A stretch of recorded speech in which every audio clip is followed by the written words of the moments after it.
Hi everyone, welcome back to Diksha's education hub. आज के इस लेक्चर में हम स्टार्ट करेंगे about the socio religious reformers and movements. बहुत सारी मूवमेंट्स हुई, बहुत सारे सोशियो रिलीजियस रिफॉर्मर्स आएंगे। कल मैंने आपको मीनिंग समझा दिया था पूरी तरह से, रिफॉर्मर कौन है और रिवाइवलिस्ट कौन है। ठीक है, इन दोनों के मीनिंग्स आपको क्लियर होने चाहिए ताकि आपको बेटर अंडरस्टैंडिंग आगे बन सके। तो सबसे पहले तो बात करेंगे रिफॉर्मिस्ट और प्रोग्रेसिव जो मूवमेंट हुई वो कौन कौन सी थी। तो ये तो एज इट इज़ ही आपको याद रखना पड़ेगा, इसमें कोई समझाने वाली चीज़ें नहीं है। जैसे सबसे पहले बात करी गई है रिफॉर्मिस्ट की। रिफॉर्मिस्ट यानी कि जो चेंज लाना चाहते थे, मेन फोकस था रिफॉर्म के ऊपर, चेंज के ऊपर। तो इसमें कौन कौन आएंगी? यंग बंगाल मूवमेंट आ जाएगी जिसका टाइमलाइन 1826 से 1831 तक था। ब्रह्मो समाज आ जाएगा, राजा राम मोहन रॉय जी का नाम आप सुनते हो तो उनका यहाँ पे कंट्रीब्यूशन आपको मिल जाएगा। 1828 का टाइम पीरियड है। अलीगढ़ मूवमेंट आ जाएगी 1875, सेवा सदन 1885, Ahmadiyya movement 1889 and Akali movement 1921। अब देखो यहाँ पे ये तो रटने वाला ही काम है, तो इसमें मैं अभी कुछ समझाऊंगी नहीं। आगे चल के हम डिटेलिंग में अभी करेंगे कि ब्रह्मो समाज के क्या क्या फीचर्स थे, हु वाज द फाउंडर, आगे इसकी क्या एक्सटेंशन हुई, वो तो हमें करना है। इसके बाद अगर रिवाइवलिस्ट या फिर ट्रेडिशनलिस्ट भी जिनको बोलते हैं, ट्रेडिशनलिस्ट नाम से ही पता लग रहा है। इफ़ आई से, कल भी मैंने आपको एग्जांपल दिया था बैक टू वेदास, तो ये किसके अंडर आएगा? चेंज के अंडर आएगा या रिवाइवल के अंडर आएगा? ऑफ कोर्स ये आएगा आपके रिवाइवल के अंडर। कैसे आया? क्योंकि हम पुरानी किसी चीज़ को रिवाइव करने की तैयारी कर रहे हैं।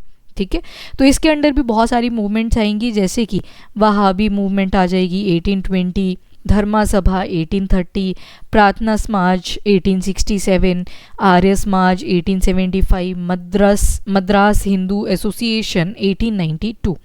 अभी इनको बस नोट कर लो, जब इनके बारे में आप डिटेल में स्टडी कर लोगे तो आपको ये याद नहीं रखना पड़ेगा एटलीस्ट कि कौन सी मूवमेंट रिफॉर्म के अंडर आ रही है, कौन सी रिवाइवल के अंडर आ रही है।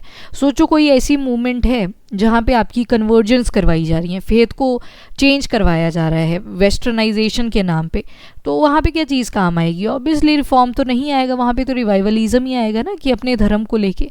तो जब आप डिटेलिंग पढ़ लोगे तो बस आपको मीनिंग पता होना चाहिए कि रिफॉर्मर्स के अंदर आएगा चेंज, बदलाव लेके आएंगे। और रिवाइवलिज्म कोई पुरानी प्रथा है जो कि अब गायब कर दी गई है ड्यू टू वेस्टर्न इन्फ्लुएंस बोल लो या फिर चेंजिंग टाइम बोल लो, और उस वजह से जो मूवमेंट्स आई। तो अभी बस इनको नोट कर लो अपने पास, आगे ये आपको पूरी डिटेल में लर्न हो जाएंगी। देन आते हैं कास्ट रिफॉर्म्स। कास्ट रिफॉर्म्स यानी कि जातिवाद जो चल रहा था उसके अंदर भी रिफॉर्म्स करे गए। जैसे नैयर मूवमेंट आ जाएगी इसके अंडर। ठीक है, अरावी पूरम मूवमेंट आ जाएगी 1888। SNDP वेरी इंपॉर्टेंट, पढ़ेंगे इनके बारे में वन बाय वन, थोड़ा वेट कर लो। 1914 के अंदर justice party movement 1916, temple entry movement 1924, self respect movement 1925। अब सबसे पहले जो क्लासिफिकेशन करी गई सोशियो रिलीजियस मूवमेंट के ऊपर वो आपने पढ़ भी ली है, that is reformist and revivalism. Reformers का मेन फंक्शन था चेंज लेके आना, और किन चीज़ों को रिमूव करने पे फोकस था? जो भी क्रूअल प्रैक्टिसेस रिलीजन के नाम पे, कल्चर के नाम पे चल रही थी हमारी सोसाइटी के अंदर। तो ये जो रिफॉर्मर्स होंगे ये प्रोग्रेसिव होंगे, आगे की सोच रखने वाले आपको मिलेंगे, काफ़ी लिबरल भी आपको मिलेंगे। और ज़्यादातर इनको सपोर्ट किससे मिलेगा? जो कॉलोनियल यानी कि जो ब्रिटिशर्स बैठे हुए हैं मेन ऑफिशियल चेयर्स के ऊपर, उनका भी सपोर्ट रहेगा। एग्जाम्पल जैसे देखो ब्रह्मो समाज से ही हम चीज़ों को शुरू करेंगे। तो अभी स्टार्टिंग में भी जब हमने देखी वो क्लासिफिकेशन, तो रिफॉर्मिस्ट जो मूवमेंट्स थी या फिर जिसको हमने चेंज के ऊपर जिसको फोकस करा हुआ है, तो उसमें भी एक हमने एग्जाम्पल देखा ब्रह्मो समाज का। उसके अलावा अलीगढ़ मूवमेंट, प्रार्थना समाज, सत्यशोधक समाज, SNDP मूवमेंट, तो ये सारी किसके अंडर आ जाएंगी आपके रिफॉर्म्स के अंडर। देन रिवाइवलिस्ट की अगर बात करें तो रिवाइवलिज्म के ऊपर ये फोकस करेंगे। कोई बैठ गई है कोई प्रथा, उसको दोबारा से रिवाइव करना है। तो क्रिश्चियन मिशनरीज क्या कर रहे थे? देवर प्रोस्टेलिसेशन का मतलब होता है किसी का धर्म कन्वर्ट करवा देना। जो धर्म के मतलब सुना होगा आपने, धर्म को चेंज कर दिया जाता है, ठीक है, जो आपका रिलीजन है, रिलीजियस कन्वर्जेंस कर दी जाती है। कोई अगर मुस्लिम है तो उसको यहाँ पे ईसाई में कन्वर्ट कर दिया जा रहा है, कोई ईसाई है उसको मुस्लिम में कन्वर्ट कर दिया जा रहा है, कोई हिंदू है उसको मुस्लिम में कन्वर्ट कर दिया जा रहा है। That process is proselytisation. पर जब मॉडर्न एरा की हम बात कर रहे हैं तो उस टाइम पे तो क्रिश्चियन मिशनरी बैठे हुए हैं हमारे सिर के ऊपर। तो जो सोशल ऑर्डर है और जो चेंजेस आ रहे हैं because of the western thinkers, वो सारे कहाँ पे मिलेंगे आपको, रिवाइवलिज्म के अंदर। तो एग्जाम्पल के लिए जैसे वहाबी मूवमेंट वगैरह जो आएंगी, they come under the example of revivalism. Conservative होंगे ये, काफ़ी ज़्यादा कंजर्वेटिव ही हुए ना, क्योंकि पुराने ख्यालात को दोबारा से डेवलप करने की ट्राई कर रहे हैं। कहीं पे तो पुराने ख्यालात को डेवलप किया जाएगा। अब जैसे रिफॉर्मर्स जब आप पढ़ोगे तो आप देखोगे कि इनके भी एंटी आएंगे। एंटी कौन आएंगे, यही लोग आएंगे जो बहुत ज़्यादा कंजर्वेटिव हैं। पर यहाँ पे पॉजिटिव कॉज भी हो सकता है और नेगेटिव कॉज भी हो सकता है। मूवमेंट के बेसिस पे हम देखेंगे कि पॉजिटिव है या नेगेटिव कॉज है। रिएक्शनरी हैं और ये लोग अपना चाहते हैं कि हमारा जो स्टेटस क्यू है वो मेंटेन रहे। कॉलोनियल लेजिस्लेशन में देखेंगे हम कि जो सोशल ऑर्डर है उसमें बहुत ज़्यादा इंटरफेरेंस मिलेगी। अभी के लिए बस एग्जांपल्स याद रख लो, जैसे धर्म समाज, देवबंद, आर्य समाज, सुद्धि मूवमेंट, ठीक है। तो ये सारे एग्जांपल्स आ जाएंगे रिवाइवलिज्म के ऊपर। अब सबसे पहले तो हम पढ़ेंगे जो सबसे प्रोमिनेंट रिफॉर्मरिस्ट थे, जो रिफॉर्मर्स थे, जो बदलाव चाहते थे, चेंज चाहते थे। सबसे इम्पॉर्टेंट पर्सनालिटी राम मोहन रॉय। मैंने राम मोहन रॉय इसलिए बोला क्योंकि आपको याद रह जाए कि ये जो राजा था, this was the title given by later Mughals, और राजा का नाम था अकबर टू, ठीक है। अकबर टू ने ये टाइटल दिया था राम मोहन रॉय को। हुआ क्या, राम मोहन रॉय जब ब्रिटेन जा रहे थे तो आपको याद होगा जब हमने लेटर मुगल्स पढ़े थे, they were like spending everything on their salary, ठीक है। एक तरह से सैलरी भी छोड़ो, पेंशन आ रही थी फ्रॉम द ब्रिटिशर्स। तो यहाँ पे अब अकबर टू को लग रहा है कि जो उनके महल का खर्चा पानी है वो नहीं चल पा रहा है ठीक से। तो जब राम मोहन रॉय जाने लगे ब्रिटेन, और खैर वो वापस नहीं आ पाए थे, वहीं पे उनकी डेथ हो जाती है, बीमारी हो गई थी उनको वहीं पे, और तो उस वजह से वहीं पे डेथ हो जाती है राम मोहन रॉय जी की। तो अकबर टू ने बोला राम मोहन रॉय को कि जाने से पहले एक बार मुझसे मिल लो। ये मिलने चले गए, और अकबर टू कहते कि मेरी ज़रा पेंशन के बारे में बात कराना कि कम पड़ रही है। तो इसी वजह से राम मोहन रॉय ने अश्योरिटी दी थी कि I will talk about your pension. तो अकबर टू ने जो है वो टाइटल दे दिया था राजा का।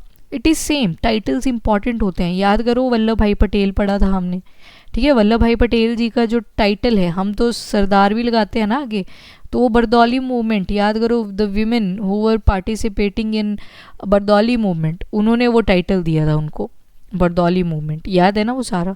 तो उसी तरह से जो राजा का टाइटल है that was given by the Akbar two. तो फर्स्ट मॉडर्न इंटेलेक्चुअल माना जाता है इनको इंडिया का, also father of Indian renaissance. जब इंडिया अवेक कर रहा है तो उसके फादर भी मान दिया जाता है। मेन जो फोकस रहे राजा राम मोहन रॉय के, वो 3 जगहों पे रहे। क्या क्या थे वो? एक तो हुआ क्या, सती जो सिस्टम था उनके वो पहले से ही क्रिटिक रहे हैं राजा राम मोहन रॉय। पर हुआ क्या, जब इनकी भाई की डेथ हो जाती है तो इन्होंने देखा कि भाभी घर पे नहीं थे, ठीक है, क्योंकि उनको तो ले गए थे फ्यूनरल के ऊपर और जिंदा ही जला दिया था। बहुत नाराज़ हुए थे राम मोहन रॉय अपने मदर से भी, जो भी वहाँ पे रिलेटिव्स थे, कि this is very cruel practice. बच्चा नहीं था ना अभी इनके, तो बच्चा नहीं होता था तो उनको सती होना होता था। तो that was the first step. मतलब जब अपने घर पे कोई चीज़ होती है तो तुम फिर वैसे ही ज़्यादा एग्रेसिव हो जाते हो। वही वाली सिचुएशन हुई थी राजा राम मोहन रॉय जी के साथ। इसके बाद से तो उन्होंने एक मतलब इग्निशन ही कर दिया कि अब तो ये रिमूव करवा के ही रखना है सती सिस्टम। उसके अलावा चाइल्ड मैरिज का तो लेवल ही अलग था। एक तो चाइल्ड मैरिज चल रही है, ऊपर से पॉलीगैमी चल रही है, ठीक है। अभी हम केसी के बारे में, केशव चंद्र जी के बारे में पढ़ेंगे, यू विल बी मेस्मराइज्ड कि ये क्या हुआ, ठीक है। अभी देखते हैं उसको, पर उनसे पहले देख लो चाइल्ड मैरिज। पॉलीगैमी भी चल रही है। लड़का तो नहीं बोलेंगे, बुढ़ा जो है उसकी उम्र जा रही है 60-65 साल तक, ठीक है, 65 साल तक की उम्र जा रही है, और शादी कर रहा है 13 साल की लड़की से। तो यहाँ पे एक तो देखो चाइल्ड मैरिज हो रही है, that is the first concern. दूसरा, यहाँ पे मेल्स को पॉलीगैमी अलाउड है और फीमेल को तुम सती करवा दे रहे हो, ठीक है, तो 2 कॉजेज़ वो आगे। तीसरी चीज़, ऑब्वियसली अब 13 ईयर्स है अभी एज लड़की की, तो इनकी तो डेथ होनी है, जल्दी होनी है, तो यहाँ पे विडो रीमैरिज भी अलाउ नहीं है, that is the another problem. तो इन सारी प्रॉब्लम्स के अगेंस्ट कौन लड़ने लगे? राजा राम मोहन रॉय। और फीमेल इन्फेंटिसाइड, यानी कि अगर बच्चा पैदा होता है और वो लड़की निकलती है तो उनको मार दिया जाता था। तो इन कुछ क्रूअल प्रैक्टिसेस के अगेंस्ट राजा राम मोहन रॉय काफ़ी एक्टिव हो जाते हैं। और जो हमारे रिचुअल्स होते थे, रीति रिवाज होते थे, इनके हिसाब से इतनी बड़ी सेरेमनीज करने की कोई ज़रूरत नहीं है, इतने सारे गॉड्स में बिलीव करने की कोई ज़रूरत नहीं है। यानी कि ये कैसे थे? ये थे मोनोथिस्ट। मोनोथिस्ट का मतलब होता है जो एक ही गॉड में बिलीव करते हैं। और सुपरस्टिशियस प्रैक्टिसेस, अब सुपरस्टिशन को सारे अलग अलग तरीके से डिफाइन कर सकते हैं, इसके लिए कोई पर्टिकुलर डेफिनेशन नहीं होती। और कास्ट सिस्टम की जो रिजिडिटी थी उसके ऊपर ये चेक कर रहे थे, आइडल वर्शिप के ये अगेंस्ट थे, ठीक है, तो ये सारी चीज़ें थी। बाकी ये मोनोथिज्म में बिलीव कर रहे हैं, यानी कि वर्शिप ऑफ वन गॉड। 1809 में इन्होंने एक बुक लिखी, बुक का नाम था gift to monotheist, Persian language में ये बुक लिखी थी। तो वेरी इंपॉर्टेंट कि गिफ्ट टू मोनोथिस्ट किसने लिखी। तो अब आपको किसी भी पर्सनालिटी के बारे में एटलीस्ट इतना पता होना चाहिए, उनके बिलीफ क्या थे और वो क्या क्या चीज़ों के अगेंस्ट फाइट कर रहे थे। अब हमने ऊपर ही देख लिया, अब मान लो इन्हीं के साथ कोई और आ जाए, जैसे मान लो विवेकानंद जी आ जाएं, तो आप देखोगे वो डिफरेंट गॉड्स में बिलीव करेंगे। तो पर्सनालिटी के बारे में अगर आपको आइडिया है देन यू कैन अंडरस्टैंड कि ये जो गिफ्ट टू मोनोथीस्ट बुक है किसने लिखी होगी? राजा राम मोहन रॉय। तो ऑप्शन में ये चीज़ें भी ध्यान रखनी होती हैं कि कौन सी पर्सनालिटी किस चीज़ में बिलीव किया करती थी। एक सभा इन्होंने स्टार्ट की जिसका नाम है आत्मीय सभा। 1814 में ये शुरू करा कैलकटा के अंदर। ये जो ऑर्गेनाइजेशन थी आत्मीय सभा, ये बाद में कन्वर्ट हो जाती है ब्रह्मो समाज या ब्रह्मो सभा। ब्रह्मो समाज अभी नाम बदलेगा, पहले ब्रह्मो सभा हुआ करती थी। ब्रह्मो सभा है किसके टाइम पे? राजा राम मोहन रॉय जी के टाइम पे। उसके अलावा जो ब्रह्मो सभा थी उसका नाम चेंज कर दिया गया था इनटू ब्रह्मो समाज। ये किसने किया था? ये किया था देवेंद्र नाथ टैगोर जी ने। 1820 में इन्होंने एक अपना जो है एक बुकलेट या यूँ कह लो आप, एक पेपर जैसा पब्लिश करा, परसेप्ट ऑफ जीसस। ठीक है, यहाँ पे ये जस्ट धर्म को और लॉजिक को डिफरेंशिएट करने की ट्राई करते हैं। 1831 में मुगल एम्परर अकबर II उन्होंने राजा राम मोहन रॉय जी को टाइटल दे दिया राजा का। ठीक है, तो ईयर देख लो अब 1831, लेटर मुगल्स जब बैठे हुए। अब ये तो हमने देख लिया, जस्ट अ सेकेंड, ये दोबारा से लगी है यहाँ पे। हाँ, उसके अलावा राजा राम मोहन रॉय जी की ही बात अगर करें हम, तो वेदांता में बिलीव करते हैं। वेद आंता यानी कि वेदों का अंत, उपनिषद भी बोल सकते हैं। टोटल हैं आपके 108 उपनिषद, जिसमें से 13 को हम बोलते हैं मतलब बहुत महाउपनिषद तो नहीं बोलेंगे, वेरी इंपॉर्टेंट उपनिषद्स। ठीक है, जो पता होना ही चाहिए अपने को। अब वैसे वो वैदिक जब हमने पीरियड पढ़ा था तो उसमें मैंने ये करवा दिया था आपको। एंटी सती मूवमेंट इन्होंने शुरू करी 1818 में, और जो ब्रिटिश गवर्नमेंट थी उस टाइम पे बैठी हुई, फाइनली 1829 में इनकी जो एंटी सती मूवमेंट थी वो सक्सेसफुल हुई। कैसे हुई? क्योंकि ब्रिटिश गवर्नमेंट ने एक रेगुलेशन पास कर दिया जिसके तहत सती प्रथा को बैन कर दिया गया। खैर बहुत सारे क्रिटिक आए इसके भी कि ऐसे कैसे आप पुरानी प्रथाओं को बंद कर सकते हो, बट 1829 में सती प्रथा फाइनली बैन हो जाती है।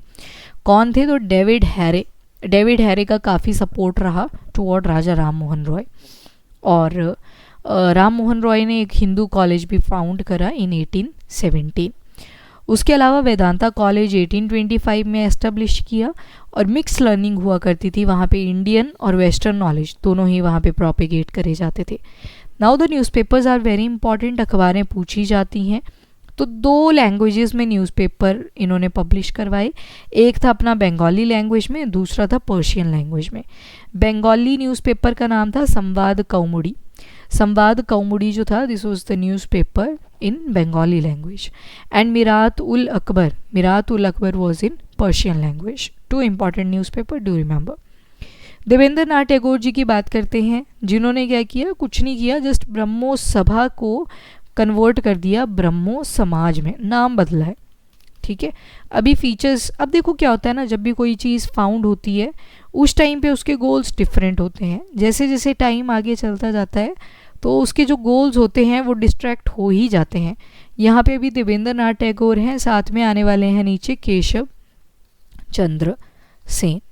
तो अभी ये आएंगे, तो ये तो अपनी ही 13 साल की लड़की की शादी एक अधेड़ उम्र के व्यक्ति से करवा देंगे, तो कहाँ का फिर क्या ब्रह्मो समाज बचा, राइट।